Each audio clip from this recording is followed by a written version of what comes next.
Thank you. No, seriously, thank you. Because now that you've said this, and I'm going to respond to it, it'll bring more people back to my video that this goes to, where I was explaining the differences between Biden and Trump's economy, and how Trump actually inherited everything from Obama. By allowing me to answer this comment for you, you're actually going to help me educate more people. So thank you. This isn't the first nor the 45th time I've heard this comment. People saying, "Oh, Biden ruined my 401k." Which is funny, because as you know, how well your 401k does is chiefly determined by stocks and mutual funds.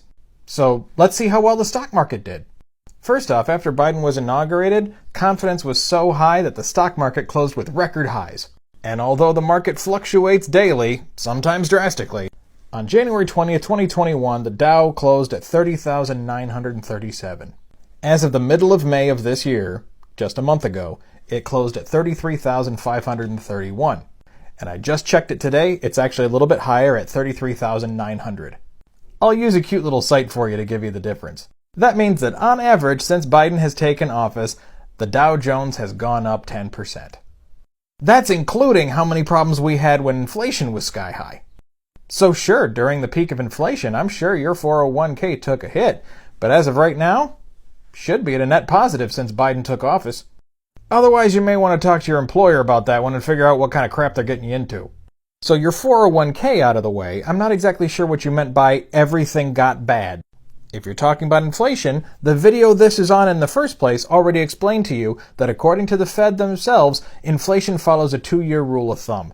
Takes 2 years to get really bad and takes 2 years to bring back down if you adjust your policies. Inflation started globally in 2020 with COVID.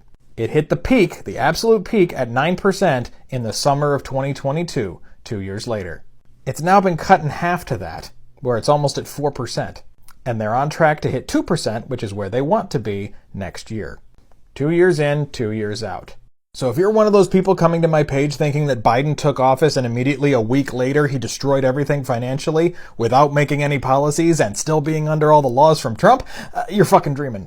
Financial policies do not take effect that quickly. You do not see a change in a matter of days or even weeks.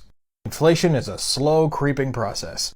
And it also bears mentioning that unemployment is lower currently under Biden than it ever was under Trump. It's the lowest it's been in over 50 years.